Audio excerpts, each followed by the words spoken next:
do dia 12 de dezembro de 2019, na comissão de presidente da Comissão Parlamentar de Inquérito, destinada a investigar tentativa de reforma da Previdência, onerando servidores públicos estaduais por perdas financeiras causadas ilicitamente por governos anteriores, contando com a presença dos senhores deputados Alexandre Freitas e Eliomar Coelho, dou por aberto os trabalhos da 14ª reunião ordinária, que tem por objetivo a oitiva do senhor Sérgio Aureliano, diretor-presidente do Rio Previdência, contando com a presença dos técnicos do Tribunal de Contas do Estado do Rio de Janeiro, representado pelo senhor Ari, e do senhor Henrique, analista do Tribunal de Contas do Estado, a serviço do Ministério Público do Estado do Rio de Janeiro.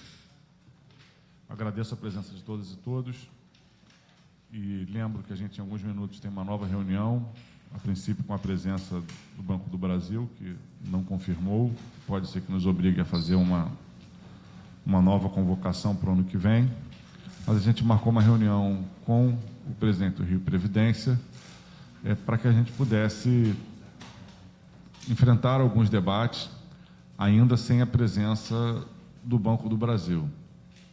Então, senhor Sérgio Aureliano, obrigado pela presença. A gente chamou essa reunião aqui, na verdade, para aprofundar algumas questões e também formalizar algumas informações que a gente vinha trocando, algumas conversas, algumas análises que nós vínhamos fazendo na frente da própria CPI e que achávamos importante compartilhar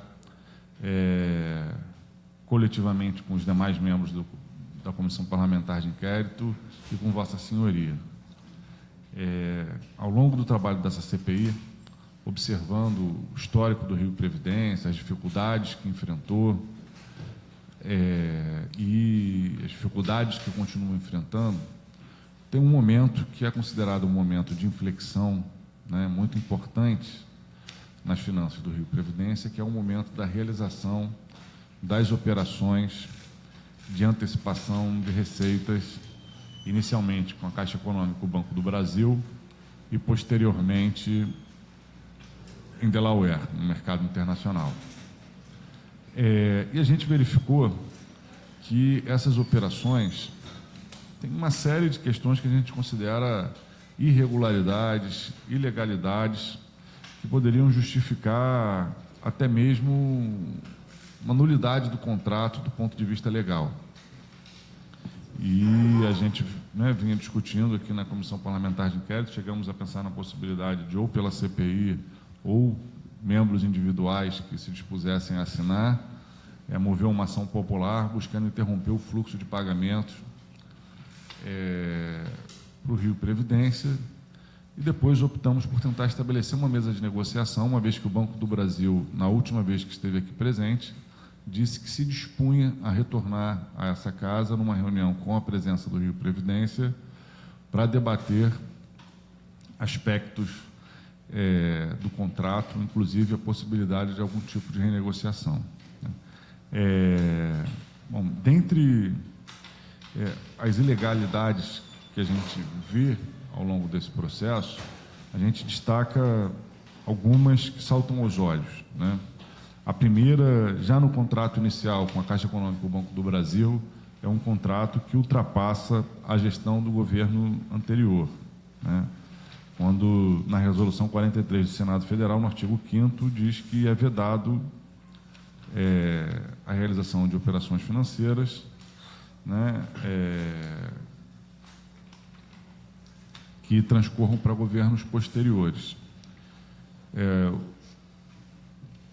O governo poderia, inclusive, argumentar que isso se encaixaria na linha A, que diz que exceto para a capitalização dos fundos. Entretanto, em primeiro lugar, a gente considera que não capitalizou, né? Serviu para o fluxo de pagamentos, que seria a responsabilidade do Tesouro Estadual.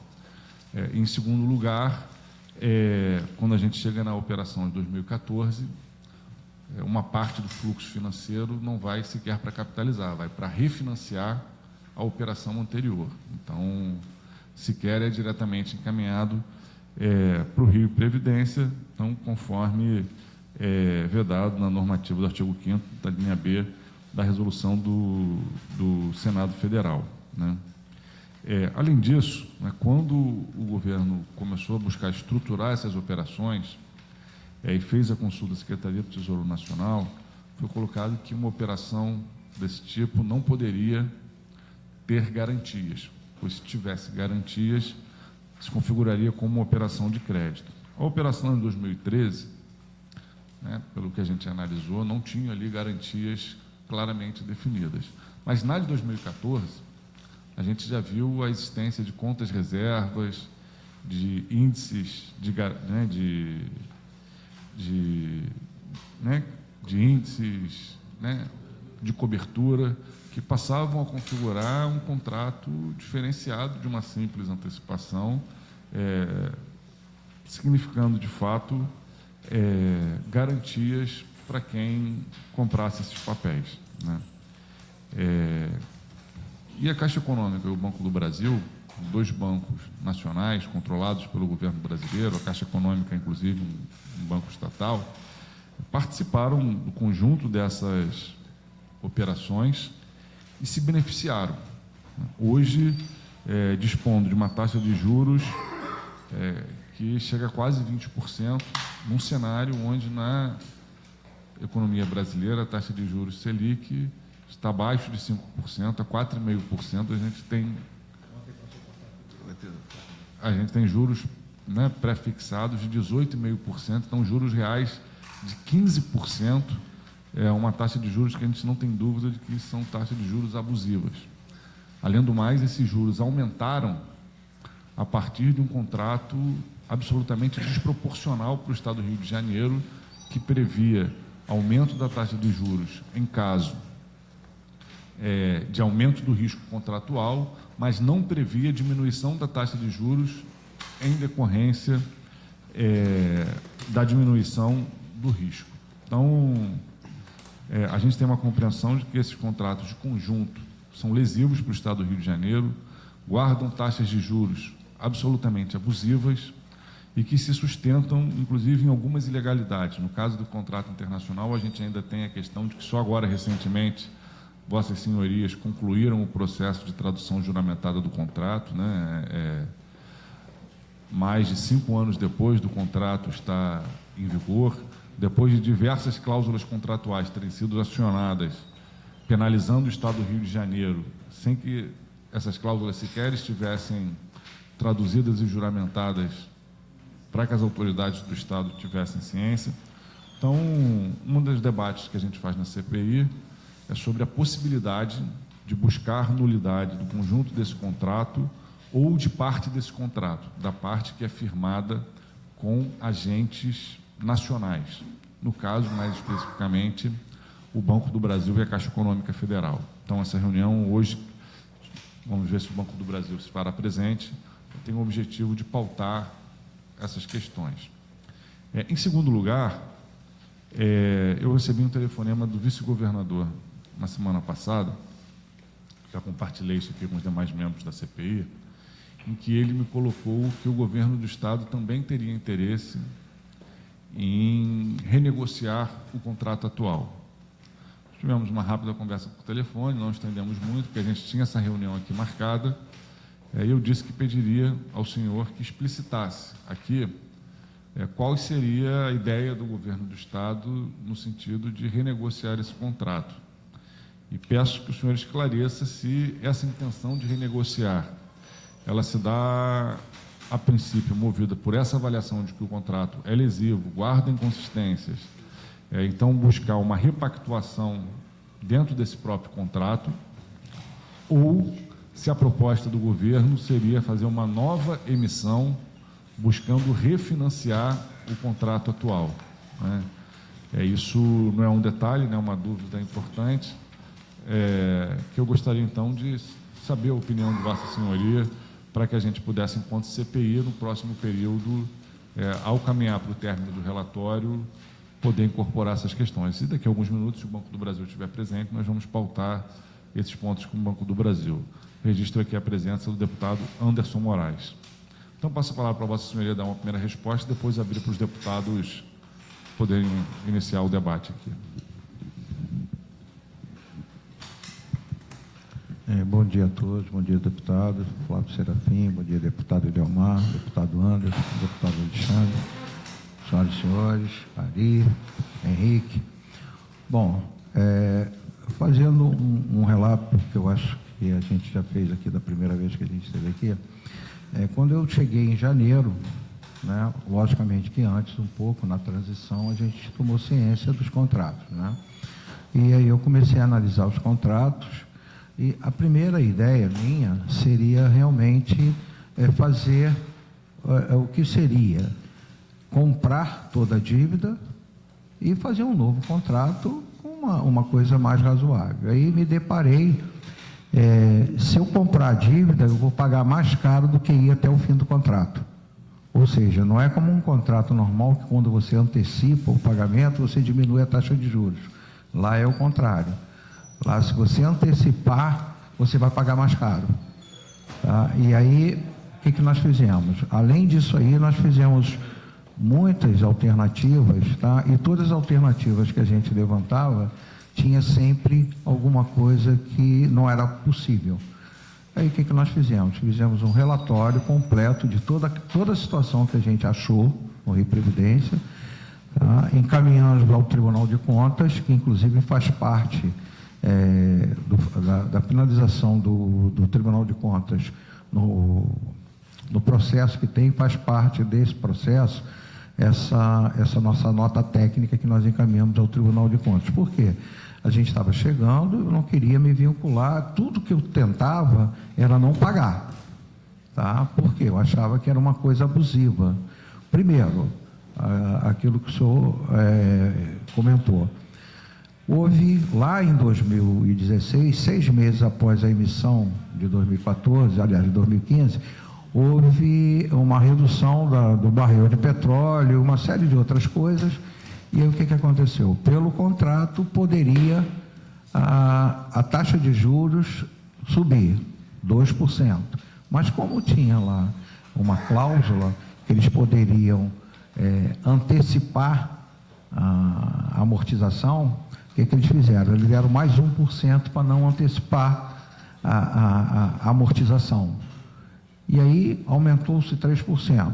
Está no contrato, perfeito. Só que o barril voltou à normalidade, você não tinha mais índice de cobertura inferior ao estipulado no contrato, e a gente paga risco, esses 3% desse risco, que foi lá em 2015, eu vou pagar até 2028. Ou seja, virou. Hoje tem alguns investidores, principalmente da Inglaterra, que de vez em quando ligam para a gente, perguntando se tem esse papel no mercado secundário. Não tem, porque quem tem não vende. É a maior taxa de juros do mundo. 9,75 em dólar, provavelmente vai ser muito difícil de você achar isso em qualquer parte do mundo. Então, todo mundo quer comprar o papel. Só que o papel, quem tem, não vende. Bom, essa foi a primeira história. Nós fizemos um relatório, entregamos ao Tribunal de Contas. Bom, gente, a gente quer ter uma solução. Só que todas as soluções que a gente levantou, tem sempre alguma coisa diferente que a gente não pode finalizar. Bom, entregamos ao Tribunal de Contas. Bom, então eu vou parar de pagar. Não posso, porque existe uma lei federal que o recurso não vem para o Estado. O recurso vai direto para o investidor, que retira tudo que ele tem que retirar e depois manda o líquido para a gente. É uma lei federal. Tá? Qualquer securitização que fizer no Brasil, o recurso não vai direto, depois que você faz a securitização, o recurso não vai direto para o ente. Ele vai primeiro para o investidor, que retira tudo que tem que retirar e depois vem para a gente. Então, parar de nem ficar inadimplência eu posso, eu não recebo esse dinheiro, eu só recebo líquido. Terceiro ponto. Bom, então vamos fazer uma negociação. Bom, o fórum de discussão é Nova York. Para a gente abrir uma discussão em Nova York, um valor, a gente levantou, um valor um pouco absurdo. Segundo, contratualmente, se eu abrir uma negociação, eu preciso ter um terceiro, tá?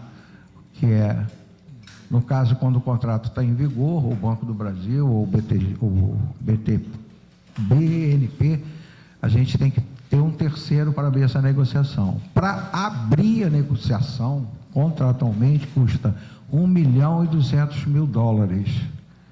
Ou seja, eu comecei a negociar com os investidores diretamente, sem a interferência de ninguém, para reduzir esses 3% de taxa de juros. Eles me disseram o seguinte, porque tem um investidor, o principal investidor na verdade, aquele que, o que ele decide, os outros todos, na assembleia deles lá, todos acompanham a decisão dele. Aí o que aconteceu? Poxa, ele disse para mim, Sérgio, olha, vocês têm um processo que vai ser avaliado pelo Supremo no dia 20. Ele conhece toda a operação, conhece tudo que está acontecendo no Brasil. Tem uma operação, tem um processo que vai ser analisado no dia 20 de novembro.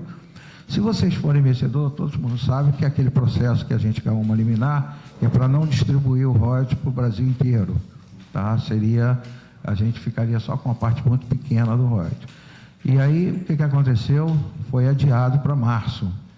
Tá? Isso aí, porque ele quer garantia, tá? Ele é investidor, ele quer garantia. Tá? Então, aí ficou mais difícil. De qualquer forma, ele se mostrou bastante acessível, até porque eu já fui do Banco Mundial, ele falou, inclusive, isso, a gente quer te conhecer, porque você tem credibilidade, a gente já ouviu falar muito bem de você aqui no Banco Mundial.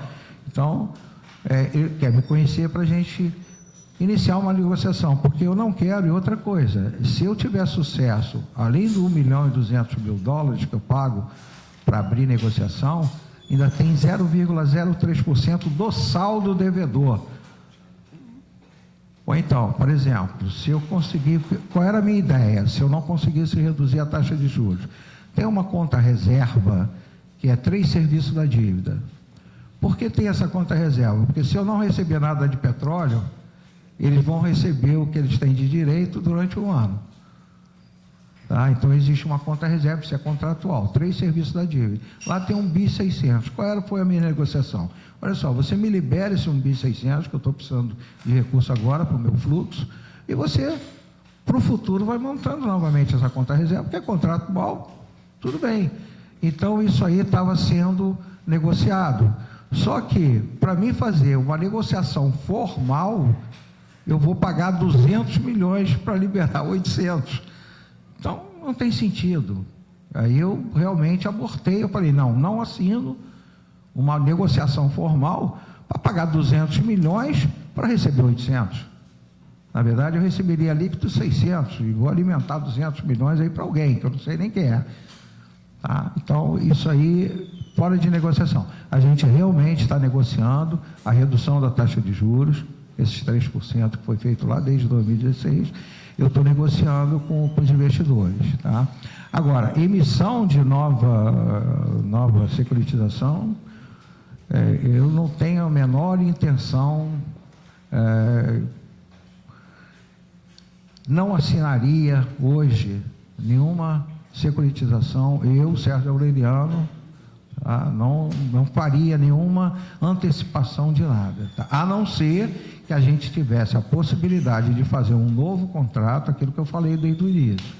Se a gente tivesse a possibilidade de fazer um novo contrato em outras regras, e aí sim, seria saudável para o Estado, porque hoje não é saudável para o Estado. Por quê? Fizeram um contrato, acho que escreveram da forma seguinte, é o que me parece, tá? O Estado não vai ter dinheiro para pagar, então vamos fazer um contrato de que a gente vai ter as garantias totais de tudo, que a gente vai receber, entendeu? E essa parece que foi a intenção, porque o contrato não é nada favorável a quem emitiu o papel, só é favorável a quem comprou o papel. E como é que o senhor viu a participação do Banco do Brasil, que já era credor do Rio Previdência e, ao mesmo tempo, através do BB Securities, foi o estruturador da nova operação? Veja só, no mercado de investimento, inclusive quando eu fui da Serge, tá? A Serge tinha debêntures da Gabriel Calfati, que foi uma empresa de toalha, essas coisas lá, e nós éramos credor de primeira das debêntures, que era lastreada num imóvel da Avenida Paulista, em São Paulo. E o Bradesco era credor de segunda. Aí, o que o Bradesco fez para poder virar credor de primeira? Comprou todas as debêntures. É a mesma coisa que acontece quando você faz uma operação. Se você não vincular a operação anterior, o que acontece? Esses agora são credor de segunda, se você não vincular. Por isso que todas as operações do Rio Previdente foi vinculada para todo mundo ser credor de primeira. Tá? Isso veja só, não vou dizer que é normal, tá? Mas isso é uma forma de você garantir de quem vem depois vai ter a mesma garantia de quem estava antes. Tá? Isso acontece no mercado, tá? Isso não foi feito só aqui, tá? Isso pode acontecer no mercado, que é uma coisa dentro do mercado financeiro, não vou dizer normal, mas é uma coisa que acontece, tá? Porque senão você vira credor de segunda. Aí o que aconteceu? O Banco do Brasil viraria credor de segunda. E aí o que eles fizeram? Jogaram tudo dentro da mesma operação, pagaram o que devia o Banco do Brasil e Caixa Econômica, com o dinheiro que veio da antecipação, tá, dos credores, e aí ficou o que aconteceu? O Banco do Brasil, agora, em 2018, foi feita uma operação dentro do próprio Brasil, tá? Só que eles não prefixaram a taxa. Na verdade, eles prefixaram a taxa, não colocaram o índice. E na época a Selic era mais ou menos compatível, tá? 12, 13, alguma coisa, eles fizeram uma taxa de 16. Só que a Selic hoje é 4,5% e a gente continua pagando 16%. Esse ponto exatamente foi o que eu cobrei aqui do representante do Banco do Brasil. Ele disse que teria disposição de negociar, que não tinha sido procurado até então pelo Rio Previdência. A reunião de hoje foi marcada, inclusive, num desdobramento dessa fala do representante do Banco do Brasil. Olha, a gente mantém contato permanente com o Banco do Brasil, inclusive a gente fez uma reunião o mês passado, foi até com a presença do vice-governador, provavelmente deve ter sido depois dessa reunião que ele conversou com vocês. Por quê? Primeiro que a gente estava com problema de recebimento do royalties, a gente queria antecipar, por causa do fluxo de caixa para a folha de pagamento, a gente queria antecipar. E aí o Banco do Brasil foi à reunião, disse que não era com ele, eu fui para o Ministério da Economia, que também disse que não era com ele, tá? Aí a gente chegou até a ANP, aí saiu, nesse meio tempo, saiu um decreto, aí hoje a gente recebe o royalties antes da data de pagamento, quer dizer, o fluxo de caixa nosso, ele está conseguindo manter, tanto é que eu já tenho no fluxo os recursos, já paguei o 13º, vou pagar agora, sexta-feira, o mês de novembro, e já tenho recurso para pagar o mês de dezembro, no início de janeiro, tá? Já está tudo dentro do nosso fluxo, por causa dessas negociações que a gente fez. Agora, dizer que a gente nunca negociou, veja só, a gente é permanentemente discutindo sobre taxa de juros. A compreensão de vocês é que, mesmo com o Banco do Brasil e Caixa Econômica, só é possível uma renegociação formal no âmbito do contrato internacional? Com certeza, porque faz parte tudo do mesmo guarda-chuva. E fora isso, eles já receberam quase tudo, né? A Caixa Econômica já recebeu tudo, né? E o Banco do Brasil, faltam 200 milhões, mais ou menos. Por aí. Eu não tenho os números aqui precisos, mas eu fiz agora, inclusive eu fiz agora uma resposta para um dos investidores da Dodge, porque a gente também tem um segundo problema.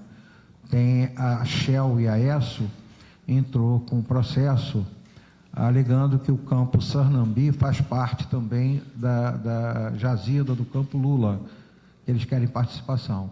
Então, já há algum tempo vem sendo, toda vez que a gente tem participação especial, tem uma retenção para lá. A gente já tem 403 mil, tinha 600, a gente conseguiu lá em 2016 receber 215 milhões, então a gente tem hoje 403 milhões. Em novembro foi retido 150 milhões da nossa participação especial e vai para uma conta judicial. Tá? Ela não vai para a Shell nem para essa, ele vai para uma conta judicial porque o processo ainda não se finalizou. Tá? E a gente já conseguimos quebrar a liminar e provavelmente a gente vai liberar esses 403 milhões. Tá? Qual o campo? Sarnambi, que você falou? Sarnambi.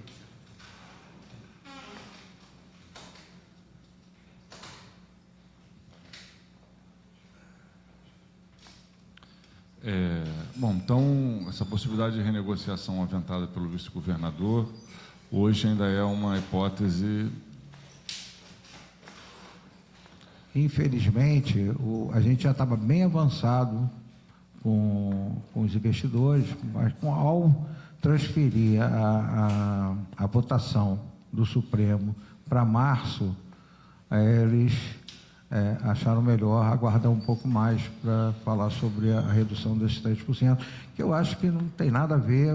Bom, se bem que se for distribuir o petróleo, o royalties para todo mundo, vai ficar complicado o Rio Previdência honrar a amortização do processo, tá? Mas isso aí é um outro tipo de negociação, porque a taxa de juros não tem nada a ver com pagar ou não pagar. A taxa de juros a gente entende que é abusiva, cabia ou cabe quando você tem um risco de não receber, tá? Isso cabe, está no contrato, isso é uma coisa legal, não é uma coisa ilegal. Agora, depois que você não tem mais risco, você continuar mantendo a taxa, aí eu acho que é abusivo. Só uma pergunta, se houver a repartição dos royalties com outros estados, o dinheiro deixaria de cair direto lá, viria para os estados e o que sobrasse iria para lá? Não, ao contrário.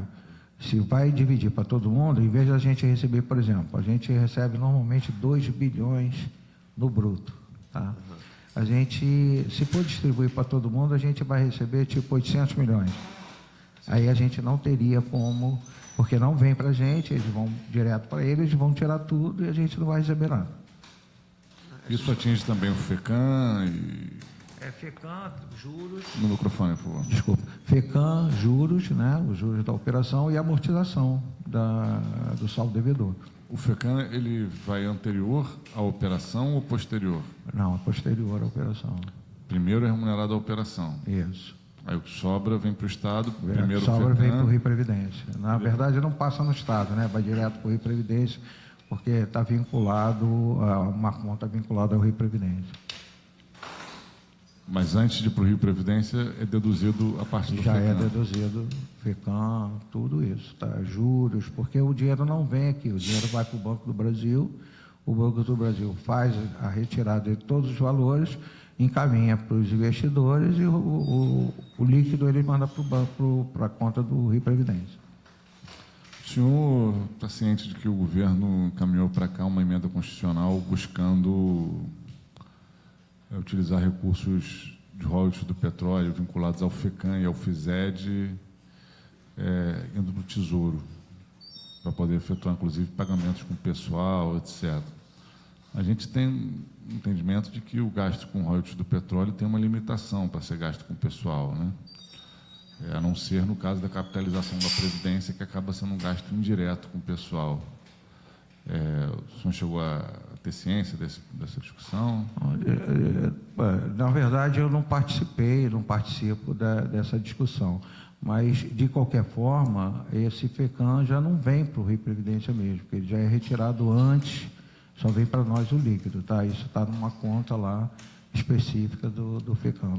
Não é Rio Previdência, na verdade, não está tirando do Sim, entendi. Esse ano o Estado teve que complementar as receitas do Rio Previdência em quanto? Olha, em média, porque como a gente só tem participação especial de 3 em 3 meses, tá? Na média anual, 500 milhões mês.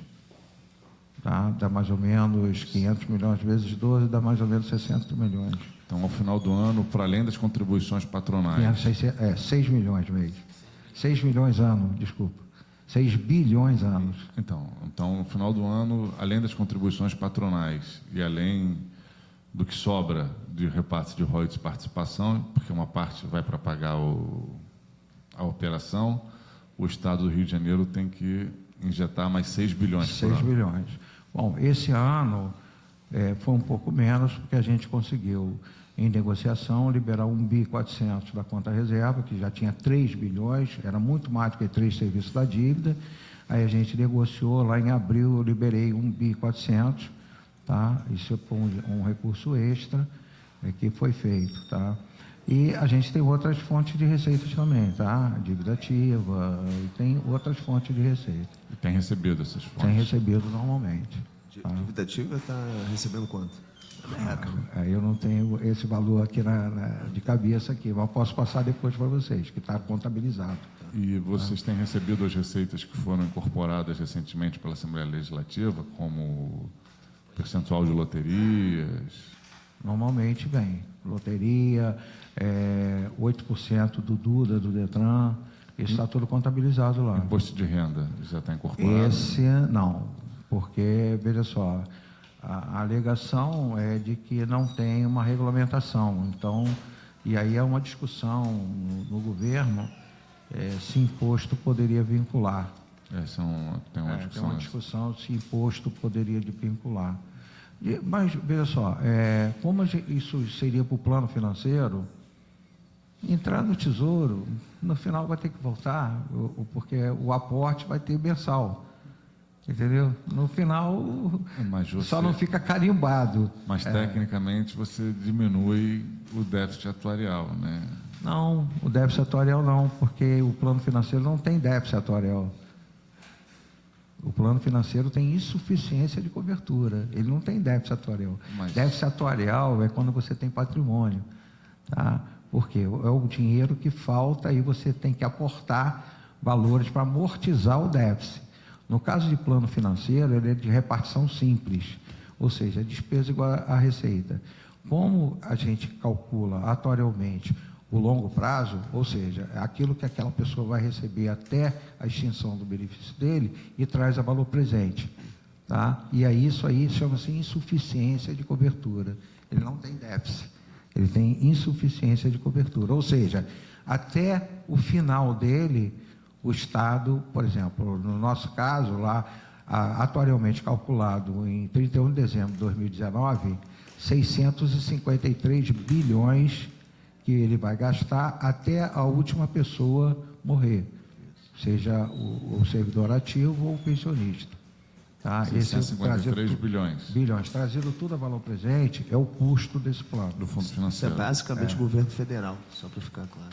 Oi? A gente tem um déficit atuarial de governo federal.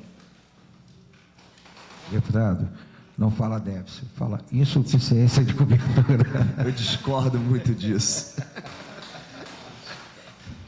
Mas, Sérgio Aureliano, só para a gente tentar fechar aqui um dos temas dessa reunião, antes de eu pautar mais algumas questões, um dos objetivos dessa reunião foi, à luz do contato do vice-governador, entender esse processo de renegociação, até porque o vice-governador me manifestou uma preocupação com o próprio funcionamento da CPI. Ele me disse que tinha duas questões que poderiam influenciar nesse processo de renegociação. Uma, a decisão de abril, e a outra, o funcionamento da CPI. Hoje, há concretamente alguma renegociação para ser formalizada em curso, no sentido de redesenho da dívida? Aquilo que eu falei antes, tá? Bom, a parte política eu não conheço, porque eu não sou político, mas a parte técnica, a gente realmente estava negociando, tá? Para a redução desses 3%, inicialmente dos 3%, tá? E aí, com esse adiamento da votação do Supremo, os investidores deram uma recuada, tá? Mas a gente já estava bastante avançado com relação a isso, tá? De reduzir esses 3%. Entendi. Tá? Mas aí... Porque reduzir os 3% significa reduzir 30% da taxa de juros, né? Certeza. Fala 3%, né? Como é 9,75%, 3% é 30%. Exatamente, né? Não é um detalhe, né? Não, é uma coisa muito significativa. Qual é a diferença no saldo com a redução desses 3%? Olha, no saldo devedor, porque isso aí, como isso é só a taxa de juros, isso não é amortização, tá? A gente teria um ganho aí aproximadamente de 800 milhões. E atualmente o total da dívida é 10 bi. Bom, doutor Sérgio, acho que destacar que desde o início da CPI, o Rio Previdência tem encaminhado, né, a maior parte das informações que a gente solicita, o senhor em especial tem sido muito solícito ao nosso atendimento, só que tem algumas informações que a gente solicitou que ainda não teve resposta, que são muito importantes para a conclusão dos trabalhos dessa CPI. Primeiro, relacionados ao ofício 99, que são todas as notas técnicas do Rio Previdência sobre a Operação Delaware, elaboradas ou publicadas este ano, ou seja, já sob a sua gestão, que a gente sabe que vocês buscaram radiografar, entender melhor a operação, fizeram notas técnicas encaminhadas ao Tribunal de Contas, ao Ministério Público, outras internas, e a gente gostaria de solicitar essas notas técnicas. Segundo ponto ainda desse ofício 99 é o histórico do saldo financeiro de todas as contas reservas da Operação Delaware. Em terceiro, é o detalhamento dos pagamentos financeiros para o Banco do Brasil e Caixa Econômica Federal através das debêntures emitidas pela Rio Petróleo S.A. do início da operação até hoje. Esse é um ponto fundamental, por mais que a interpretação, né, seja de que a relação com o Banco do Brasil e Caixa Econômica hoje se dá mediada, né, pelo contrato internacional, a gente tem uma compreensão de que, por se tratar de instituições financeiras nacionais que tinham um contrato prévio com o Rio Previdência e que esse contrato foi reconfigurado e que o Banco do Brasil, inclusive, além de ser credora, ela é estruturadora da operação, a gente entende que tem, inclusive do ponto de vista jurídico, uma diferenciação no tratamento dessas instituições e considera que, a partir desse novo contrato, quando os juros alcançaram patamares abusivos, né, esse contrato tem margem para questionamento judicial, inclusive a gente espera de ressarcimento aos cofres públicos do Rio de Janeiro. Então, essas informações são fundamentais, especialmente se a gente não tiver um avanço numa negociação direta, né, para que a gente possa tomar as providências jurídicas cabíveis. Nesse sentido, eu gostaria de solicitar ao senhor a maior rapidez possível no detalhamento dos pagamentos financeiros para o Banco do Brasil e a Caixa Econômica, conforme solicitado no ofício 99. Tem também o ofício 100, onde a gente solicita os documentos de auditoria realizada nos contratos e operações de 2013, 2014 e 2018 de antecipação de royalties e participações especiais feitos pelas antigas gestões do Rio Previdência, solicitar os microdados atuariais da Caixa Econômica que subsidiam o cálculo do déficit atuarial da autarquia ou da insuficiência, né, de pagamento. Eu sempre uso insuficiência, mas usei o déficit atuarial justamente porque esse é o conceito que vem sendo usado por aqueles que têm defendido novas reformas, especialmente a desresponsabilização do Tesouro com relação a essas insuficiências. Com esse detalhe, como você falou da avaliação atuarial, o que aconteceu? Nós chegamos lá, nós temos uma estrutura de atuários e nunca foi feito nada, essa estrutura de atuário nunca fez uma avaliação atuarial. Era sempre contratada a Caixa Econômica, que terceiriza o cálculo, tá? É uma coisa assim muito informal, né? Formal que eu estou dizendo é o seguinte: a gente não tem acesso ao atuário. Aí, quando veio a avaliação atuarial, eu, como já fui presidente do Instituto Brasileiro de Atuária, tenho 40 anos de formato, conheço todo mundo, liguei para o atuário. Ele falou: Sérgio, eu não posso falar com você, senão eu perco o contrato com a Caixa. Eu falei: mas como é que eu não posso falar com o meu atuário? Aí, mas mesmo assim, ele conversou comigo, a gente viu muitos pontos negativos na avaliação atuarial, porque o que acontece? Não que ele seja um atuário ruim, não, muito pelo contrário, ele é um bom atuário. Mas aquilo é uma coisa, eu encaminho para o gerente da agência, que encaminha para o supervisor, que encaminha para Brasília, que encaminha para ele. Ele bota na máquina, tem um resultado, encaminha para lá, vem até chegar a mim. Eu não tenho nenhum contato, porque tem algumas coisas que são muito específicas para qualquer ente público, não é o caso do Estado do Rio. Então, eu não posso fazer uma fórmula de bolo para todo mundo. Cada um tem a sua característica. Aí, o que eu fiz? Chamei todos os nossos atuários, vamos fazer a nossa reavaliação a partir desse ano. Bom, desenvolvemos o sistema com nossos atuários internos, estamos prontos, já recebemos uma base, só falta da LERJ, a base de dados, mas hoje estamos recebendo do TJ e vamos rodar toda a avaliação atuarial agora com a nossa visão não mais uma visão de um terceirizado, sim uma visão nossa interna, com todos os problemas que a gente tem, toda a nossa legislação, porque é uma legislação, como eu estava conversando antes, é uma legislação muito complicada, tá? Por exemplo, o bombeiro tem uma legislação, a Polícia Militar tem outra legislação, a Polícia Civil tem outra lei, professor tem outra lei, cada um tem uma lei específica, tá? Que você tem que colocar isso na avaliação atuarial. Tá? São características diferentes. Como a gente tem esse conhecimento, a gente já fez a nota técnica, já encaminhou para a Secretaria, só estamos esperando a aprovação para a gente poder fazer a nossa avaliação atuarial com os nossos critérios. Tá? Provavelmente vai dar alguma diferença da avaliação que veio de lá, tá? Porque, por exemplo, um detalhe simples, o plano previdenciário, as pessoas só contribuem até o teto, ok?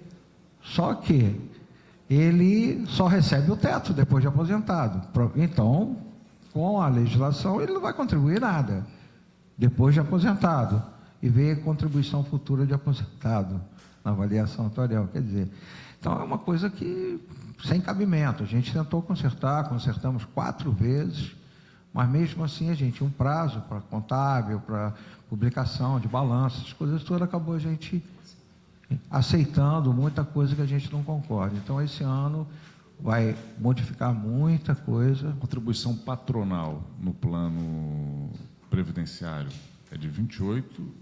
Não. É de 14? Não, 14 é do servidor, a patronal é 22. Tá? No plano financeiro, que a patronal é 28. Tá? A patronal 28 e 14 do servidor. E por que essa diferença?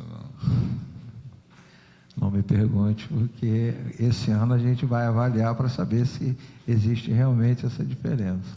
Só para deixar... Porque, olha só, inclusive é um plano superavitário.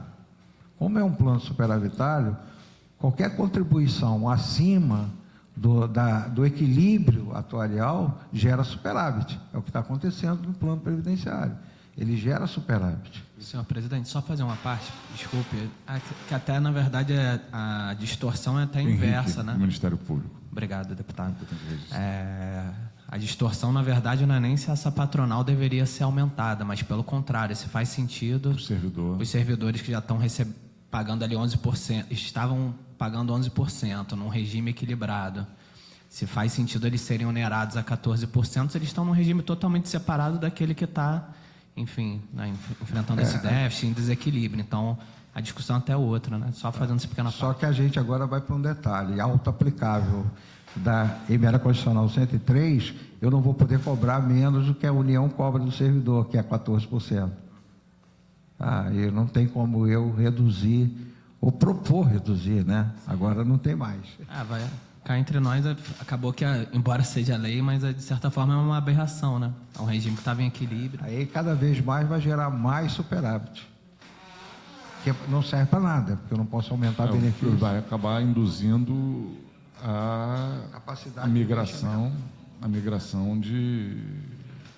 Bom, isso aí é outra coisa que a gente já está estudando, abrir a migração. O senhor deu algumas declarações nos jornais. Isso, a gente está estudando já abrir a migração, porque está havendo uma pressão muito forte, Ministério Público, Tribunal de Justiça, principalmente de juízes, aqueles que têm um salário maior, estão pressionando até de uma forma até bastante técnica, tá? A gente está fazendo um estudo para abrir essa migração, para eles poderem ingressar, apesar de que eles podem ingressar no RJ-Prev, mas aí não tem a contribuição patronal, tá? Ele só tem a contribuição dele individual. Então a gente vai abrir a migração para poder eles entrarem, eles vão ficar com benefício a partir de agora. A ideia é um BPD, benefício proporcional diferido, do direito que ele tem hoje no plano financeiro. E no próximo plano, ele vai receber até o limite do teto do INSS, que hoje é R$ 5.634, um negócio próximo disso. Tá? E aí eles vão poder ingressar... Por que não teria contribuição patronal no RJ-Prev? Porque eles estão no plano financeiro, eles não estão no plano previdenciário. Eu, por exemplo, sou servidor público federal. Tá.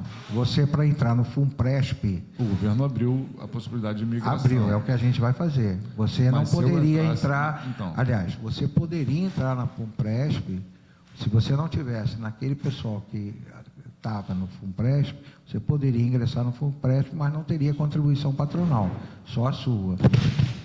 E outra coisa, no FUNPRESP, no RJ Prévia, qualquer outro fundo, além da contribuição, você pode fazer aportes espontâneo, tá?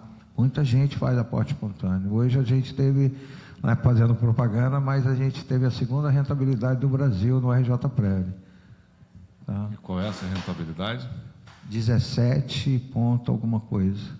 Quase 150% além da meta atuarial. Entendi. Bom, senhor Sérgio Aureliano, então, o ofício 100, onde a gente solicita os dados atuariais da Caixa Econômica, que subsidiam o cálculo do déficit, e também as demonstrações contábeis da Rio Oil. A gente também teve acesso, através da imprensa... Peraí, os dados contábeis da Rio Oil eu tenho que solicitar, tá? Não sei se eles vão encaminhar, mas eu encaminho para a CPI a resposta deles. A Tá? Rio Oil já tem um novo representante no Brasil? Tem. Já mandaram lá uma procuração. Quem é? Eu posso encaminhar Vou solicitar depois, a senhora tá? também, Eu que não quando tenho encaminhar, de cabeça o nome dele completo. Então, o ofício 99, o ofício 100, né, que a gente já solicitou, e vamos encaminhar também uma solicitação sobre esse novo contato da Rio Oil. E uma outra matéria que a gente também teve acesso é sobre pensionistas e aposentados do Rio teriam encontrado erros nos contra-cheques de outubro, incluindo desconto referente ao 13º salário de 2015, parcelas de empréstimo consignado descontado 2 vezes. Como é que está essa situação?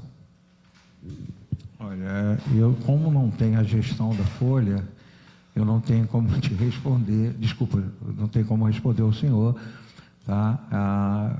Especificamente. Eu não tenho a gestão da Folha, porque eu já estava até conversando antes, até com o representante do Ministério Público, o Henrique. O que acontece? Eu só descubro as coisas erradas posteriores. Saiu numa revista, uma entrevista minha, a gente descobriu 486 milhões de irregularidade de janeiro a setembro, com a auditoria que eu fiz. Tá? A maioria das secretarias já estão devolvendo o recurso para o Rio Previdência. Tá? Ou seja, eu só consigo descobrir depois que pago. E que eu não consigo irregularidades descobrir. eram essas? Tem várias coisas que tem as alegações. Por exemplo, saiu lá férias para aposentado.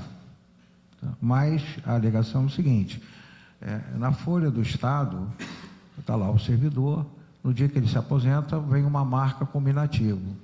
Aí a quitação, ele tem férias vencidas, tem essas coisas, eles jogam tudo. Do Rio Previdência. Não, joga na folha do aposentado, que já não é mais, do ativo, que já não é mais ativo, já é aposentado. Aí sai na folha como se fosse inativo.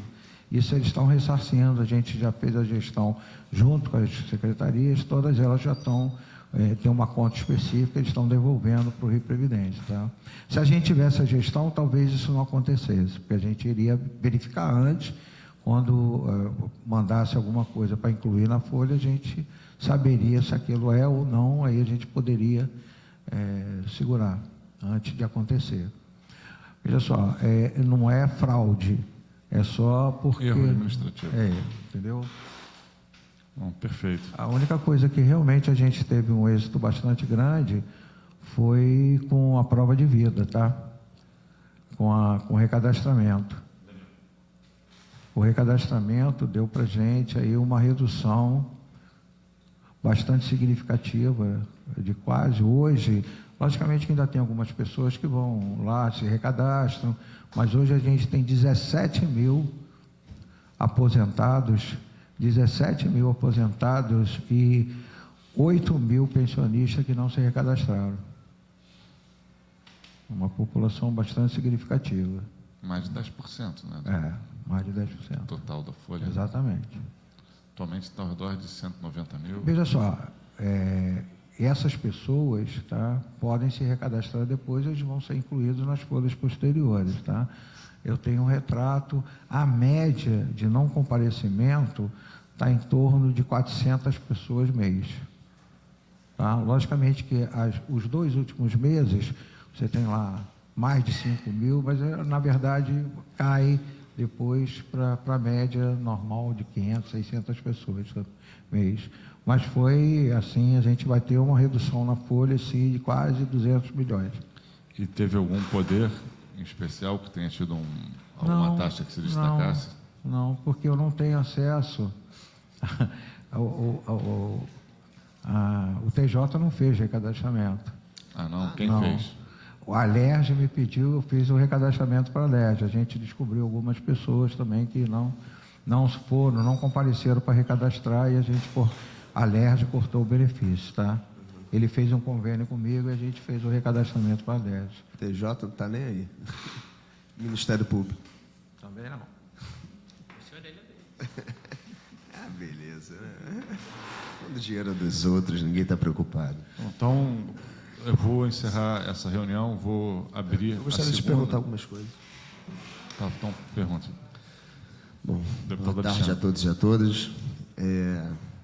Bom, Sérgio, antes você deveria olhar as notas técnicas do Rio Previdência, porque eles falam em déficit, tá? Bom, vamos lá. Essa questão do Rio Previdência, ela tem diversas ramificações, né? O Anderson está olhando, por exemplo, os imóveis. Eu confesso que estou muito satisfeito com esse relatório aqui que o Flávio me entregou sobre os elementos de ilegalidade nas antecipações e participações especiais, se referindo aos bancos nacionais, que eu defendo muito essa tese, de que quem se deu muito bem nessas operações foi Caixa e Banco do Brasil. Mas eu confesso que eu fico um pouco preocupado quando a gente só olha para as operações de antecipação de receita. Porque se você olha o histórico do Rio de Janeiro, houve um incremento, acho que nos últimos 10 anos, quase que a folha quintuplicou. Então você tem um problema estrutural gravíssimo, você tem alguns sinais, por exemplo, 2014, 2015, de 13 bi foi para 26. Isso é uma irresponsabilidade que aí vai englobar, inclusive, esse parlamento, o histórico das legislaturas passadas, e a gente está investigando quais foram os atos, as leis, as emendas que geraram essa distorção absurda nas contas do Rio Previdência. Obviamente, oriundas de aumentos salariais irresponsáveis, sem qualquer dotação orçamentária minimamente razoável. Então, assim, eu queria muito saber se existe, por parte do governo, algum projeto de reestruturação das questões previdenciárias. Só aplicar aquilo que é auto-aplicável em relação à emenda constitucional federal, né? Acredito eu. Ou não? Bom, a princípio, tá, a gente tem inclusive um consórcio COSUD, que é Sul e Sudeste, são os estados do Sul e do Sudeste, a gente tem se reunido periodicamente com relação a isso.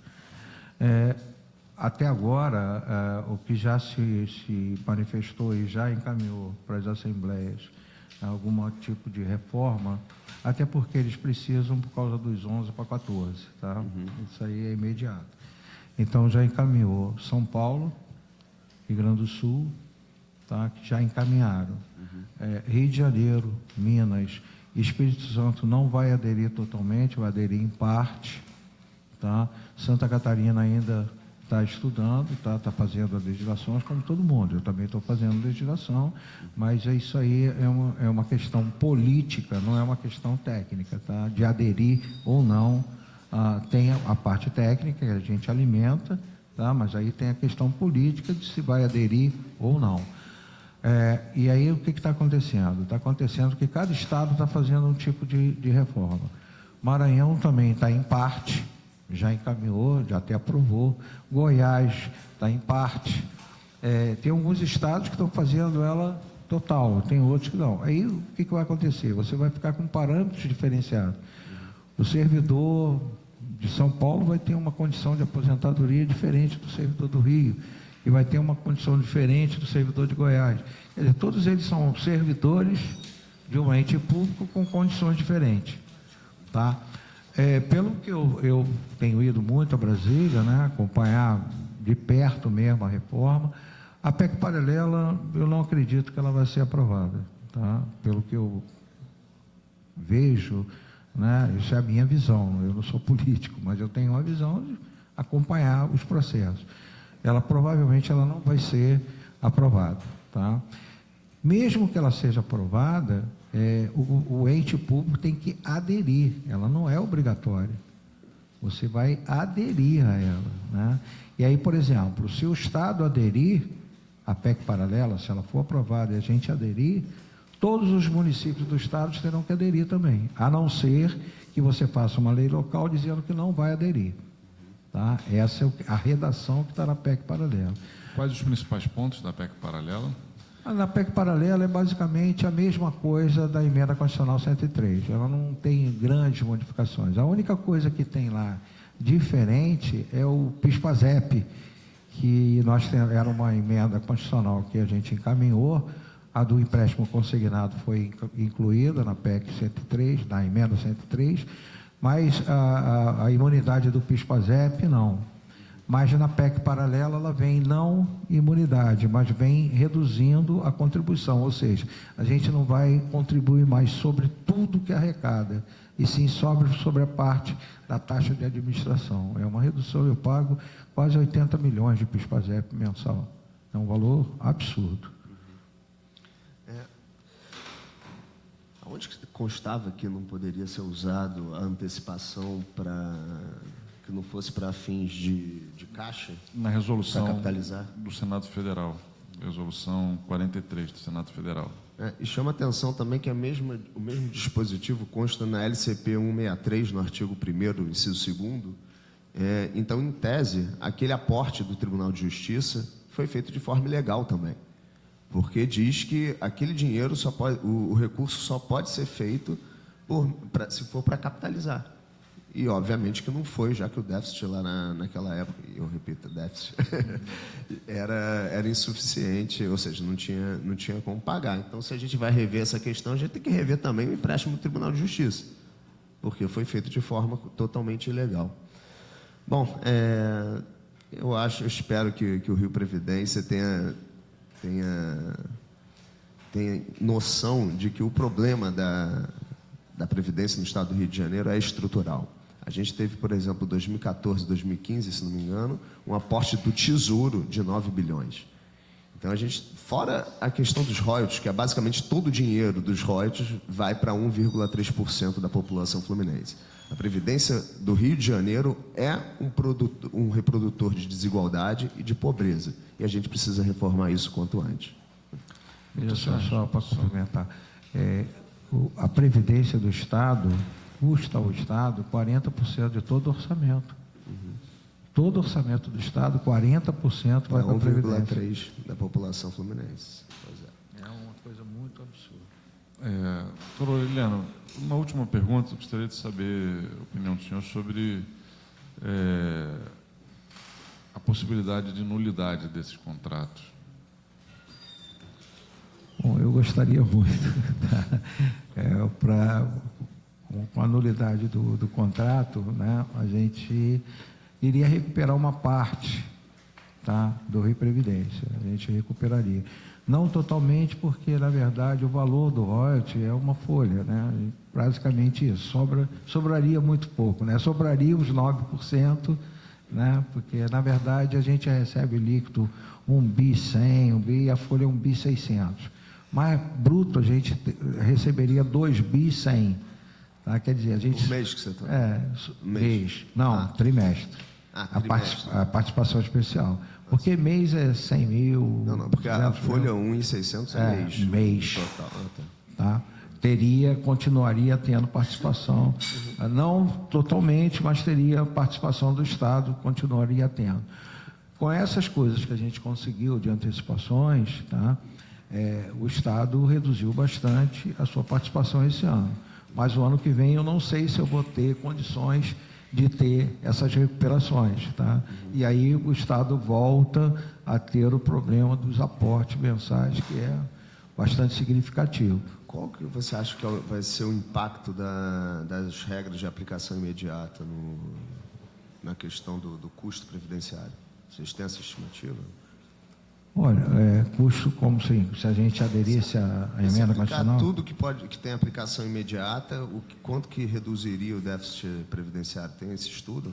Não tem, porque isso aí é uma coisa assim que a gente imagina, mas não vê nenhuma perspectiva de acontecer, entendeu? Deixar ela chegar uma situação. Veja só, eu volto a afirmar, o problema não foi a securitização. Sim. O problema foi lá na construção em 99 do Fundo Único. Por quê? Se pegou as pessoas do IPERJ, que nunca contribuiu, se jogou num fundo capitalizado. O que teria que ser feito? Teria que ter feito a segregação lá em 99. Fica por conta do Tesouro quem é do IPERJ. Sim, perfeito. Entendeu? E dali para frente você iria capitalizar. Entendeu? Como a gente está capitalizando o Fundo Previdenciário. O meu medo é que faça igual fizeram em Minas, em que o último governador simplesmente pegou o que tinha lá e raspou. Veja só, a gente construiu a Paraná Previdência, eu ajudei a construir lá em 95. Tá? A gente fez um projeto perfeito. Não é perfeito que nenhum projeto é perfeito, mas a gente fez um projeto que ia dar certo. Aí começou a dar certo, de repente veio um governador e joga tipo IPERJ, um monte de gente sem contribuição. Veja só, nada contra as pessoas do IPERJ, eu acho que eles têm um direito, eles tinham que estar recebendo do Tesouro. Porque aí você joga num fundo capitalizado, ele já entra recebendo. E não capitalizou nada. Então você só tem despesa. O que é a mesma coisa que teve agora há pouco tempo, o pessoal do Previ Banespa querendo voltar.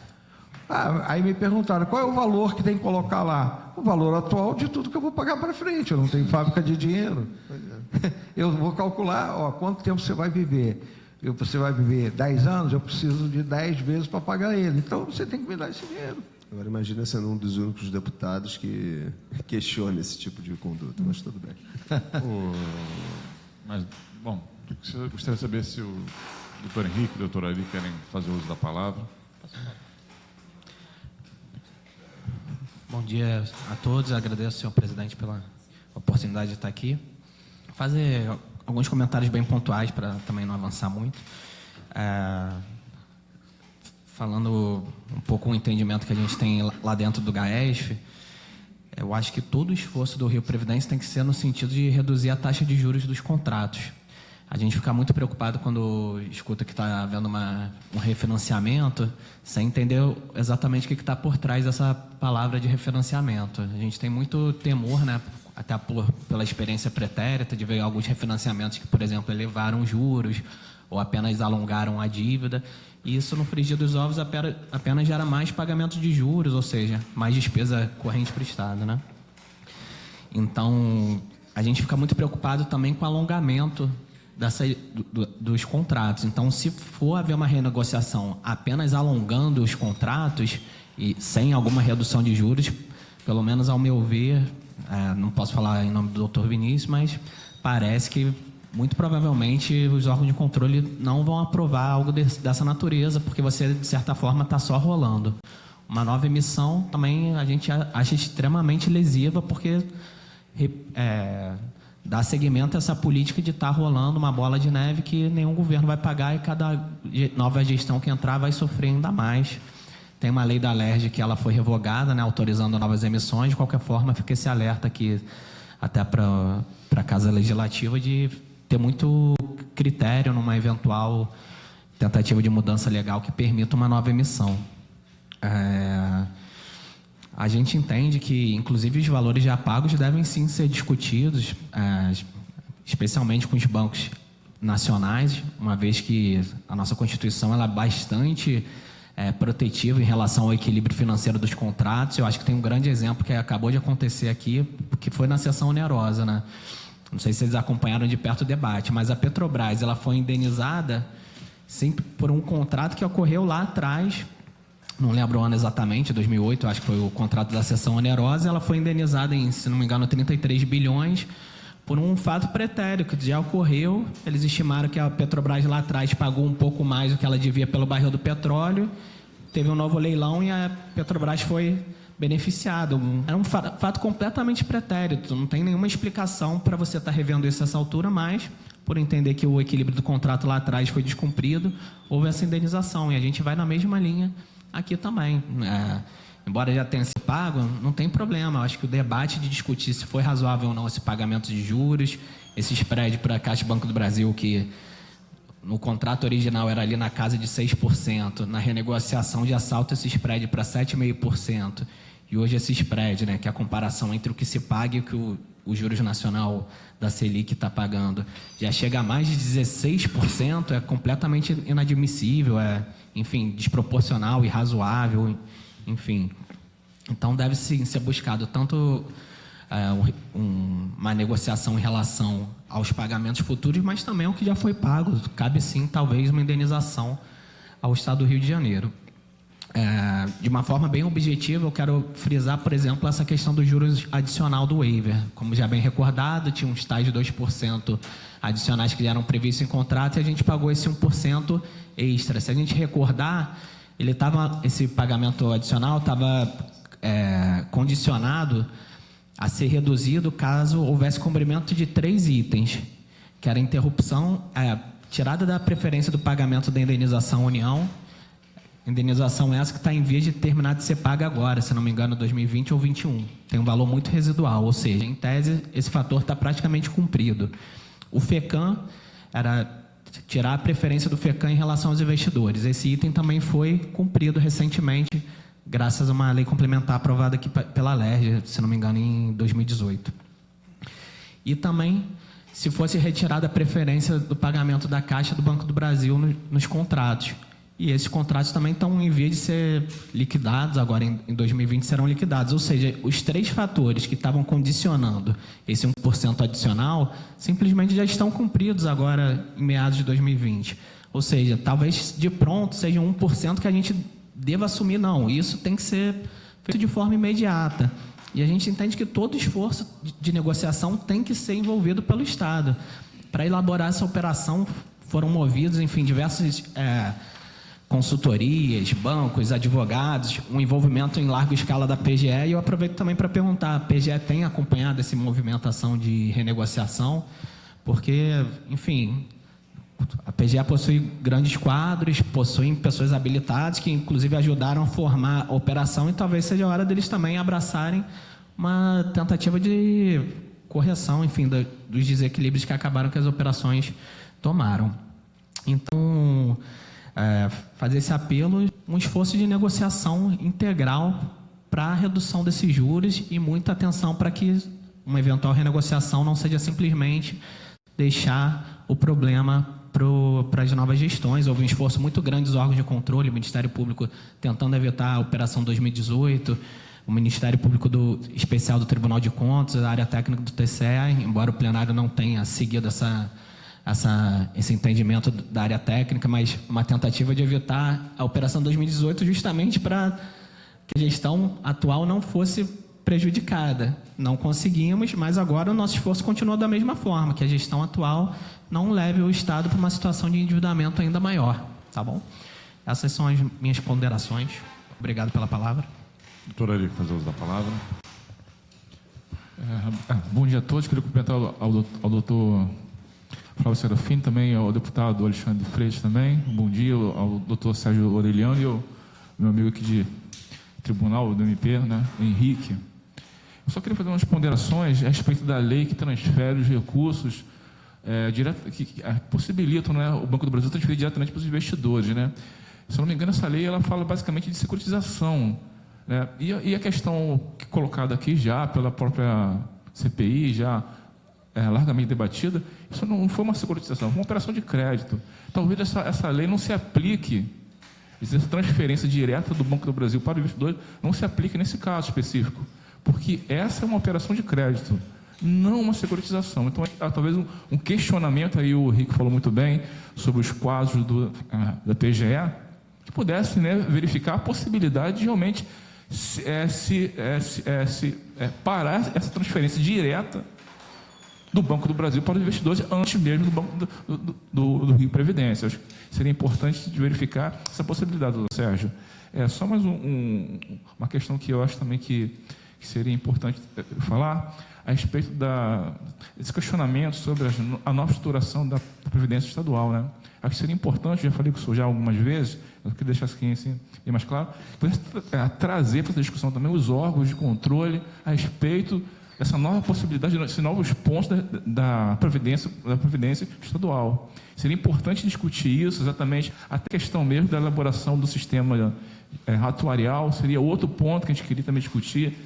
Eu sei que todo o trabalho foi feito no sistema R, nós temos especialistas lá no tribunal em cima desse sistema, então a gente queria também conversar a respeito disso, também colocar esses pontos. E por último, e não mais importante, quero deixar bem claro, né, como o doutor Sérgio falou, transferiu todos os servidores, né, os aposentados, né, do IPERJ para o Rio Previdência, né. Na realidade, o IPERJ não pagava nem aposentadoria, pagava pensão.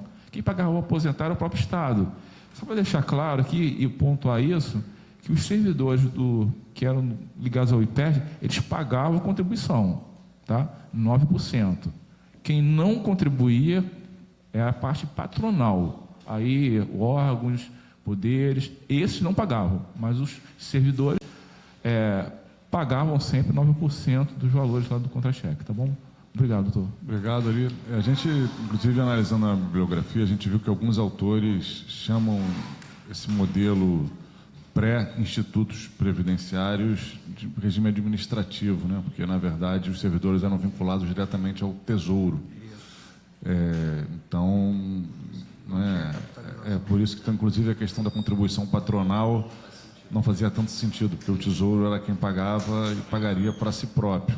E quando você cria um instituto previdenciário próprio, você não tem essa poupança a ser transferida para garantir a suficiência financeira. É mais ou menos o aluguel que a Secretaria de Fazenda paga para o Estado por conta do aluguel do imóvel. É um negócio tão surreal que... Paga aluguel para ele mesmo. Doutor Sérgio, complementar as questões levantadas pelo doutor Ari e pelo doutor Henrique, para a gente poder caminhar aqui lá para o fechamento, sobre... o deputado Alexandre perguntou dos impactos aqui da emenda constitucional 103 e da PEC paralela, e também foi aprovada uma mudança no regime previdenciário dos militares, com repercussão sobre as forças auxiliares, ou seja, as polícias e militares e os bombeiros militares dos estados.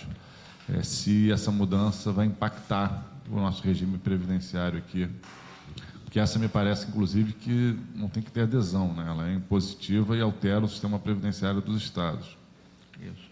Bom, em primeiro lugar, nesse projeto de lei, o militar não é mais previdenciário, tá? Ele deixa de ser previdenciário, a reserva dele não se torna mais previdenciário, nem a pensão deixada por ele. Vai direto agora, a gente vai criar um plano diretamente ligado ao Tesouro, tá? Ele não faz parte mais do sistema previdenciário, nem aqui, nem na União. Aqui é como se já fosse assim, né? Porque quem está no... Mas hoje eles fazem parte do plano financeiro. Hoje ele faz parte do plano com regras próprias. Isso. Agora ele vai ser com criado regras um plano próprias, próprio. mas ele não faz parte mais do sistema previdenciário. Tá? Apesar de que a gente está, provavelmente é o Rio Previdência que vai administrar, mas eles não são mais previdência. São o quê? Tá? É um regime especial. Né? Um regime especial para eles, tá? E nem a pensão, porque eu, inclusive, discuti muito com o secretário de Previdência lá de Brasília. A pensão é uma previdência, tá? Mas eles entendem que não, e está na lei assim, vai ser assim. Bom, eu já tive uma primeira reunião com o secretário de Polícia Militar, secretário do Corpo de Bombeiro, e teve a participação do staff deles, né? E a gente eu estou fazendo hoje uma portaria conjunta, a gente vai fazer uma comissão para redigir esse projeto, para a gente encaminhar para o governador encaminhar.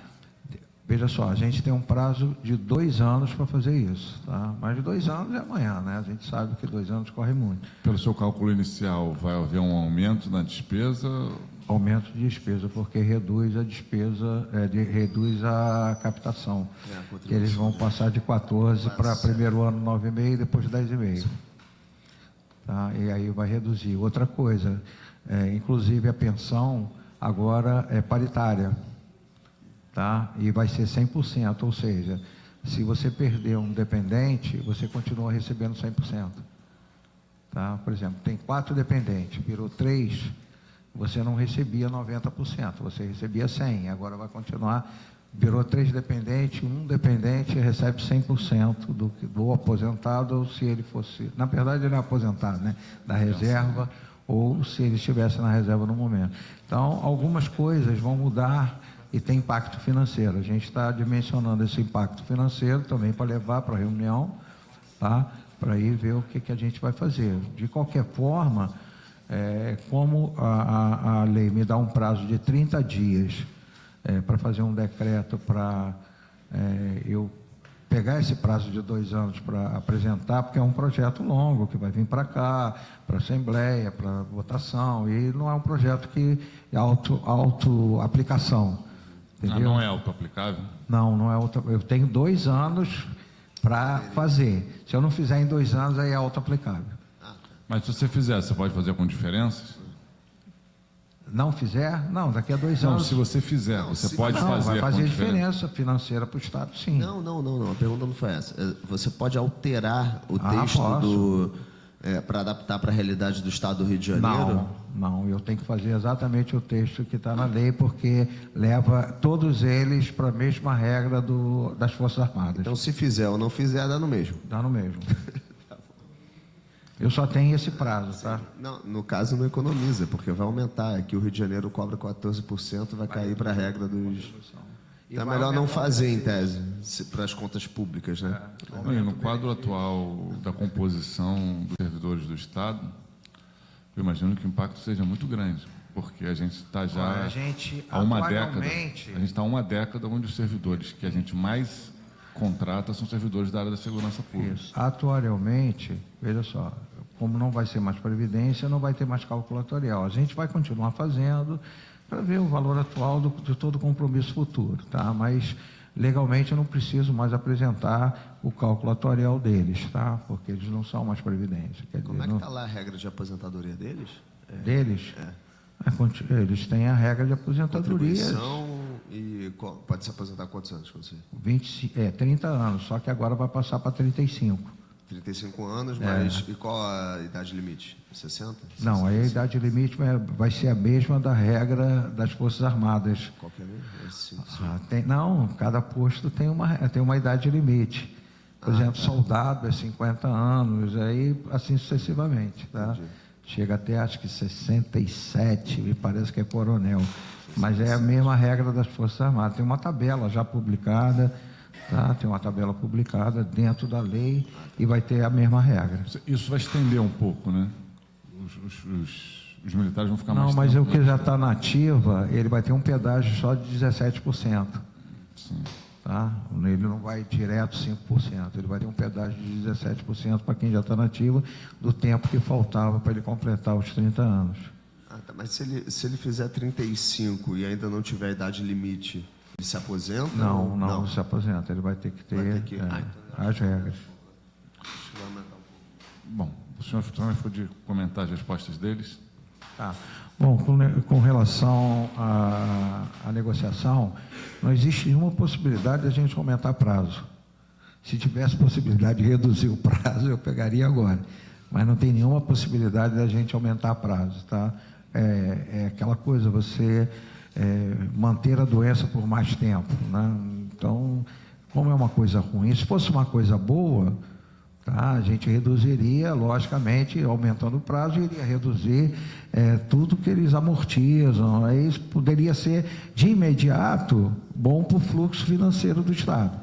Tá? Poderia ser, mas como o contrato é muito madrasto, aumentar o prazo é você continuar tendo o mesmo tipo de problema por mais tempo. Tá? Então, a minha ideia não é aumentar prazo.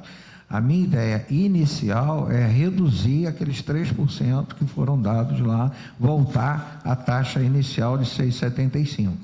Tá? A minha ideia seria essa, a princípio. Logicamente que eu queria também, por causa do meu fluxo de caixa, liberar a conta reserva e depois ele iria construindo novamente a conta reserva, porque é uma conta contratual, eu não posso permitir que ele não faça a conta reserva. Entendeu? Mas a ideia era que, como eu estou com problema de fluxo, ele me liberaria, tá? E depois ele construía essa conta reserva, que aí eu aliviaria o Tesouro em 1.600.000, de um mês de pagamento, entendeu? Então, essa é a ideia, tá? Mas nenhuma chance da gente aumentar prazo, tá? Isso está fora de cogitação, não tem nenhuma negociação nesse sentido, nem vai ter, tá? A princípio nem vai ter, só a não ser que fosse uma coisa assim muito saudável, tá? Mas não acredito, tá? E o Ari tinha perguntado, desculpa, Ari, eu não anotei, eu perdi aqui. A lei federal que estabelece a prioridade aos Isso, investidores a prioridade. trata de securitização. Isso. E o problema todo veja que só, essa isso aí foi um problema de interpretação que foi feito lá na operação, tá? Eu também acho que é uma operação de crédito, tá? Mas não foi configurada nesse sentido e até hoje vem como se não fosse uma operação de crédito, entendeu? Inclusive está em todas as leis, está tudo... e todo mundo que faz hoje faz como securitização e faz mais ou menos no mesmo modelo que o Rio fez, né? São Paulo está fazendo agora, todo mundo fazendo mais ou menos no mesmo modelo. Talvez não seja o mesmo contrato, tá? O problema aí nosso não é o modelo, o problema é o contrato, tá? A gente tem problemas com o contrato. O Estado do Rio de Janeiro exportou aquela geração de técnicos que fechou esse contrato tão importantes para o nosso Estado, hoje estão em Minas, São Paulo, Alagoas, estão aí levando esse modelo de sucesso para outros estados. Bom, então eu considero encerrada a 14ª reunião e imediatamente, às 12 horas do dia 12 de dezembro de 2019, na condição de presidente da Comissão Parlamentar de Inquérito, considero aberta a 15ª reunião ordinária, para a qual foi convidado o senhor Eládio Álvares Correia, gerente-geral do Banco do Brasil, que não compareceu, o senhor promotor de justiça, doutor Vinícius Cavalheiros, que mandou o representante, justificou a sua ausência. Encaminho a suspensão da referida. Bom, destaco, então, registro a ausência do senhor Eládio Álvares Correia, que havia sido convidado a discutir a possibilidade de negociação dos termos contratuais com o Rio Previdência. Encaminho a suspensão dessa CPI até o início de fevereiro.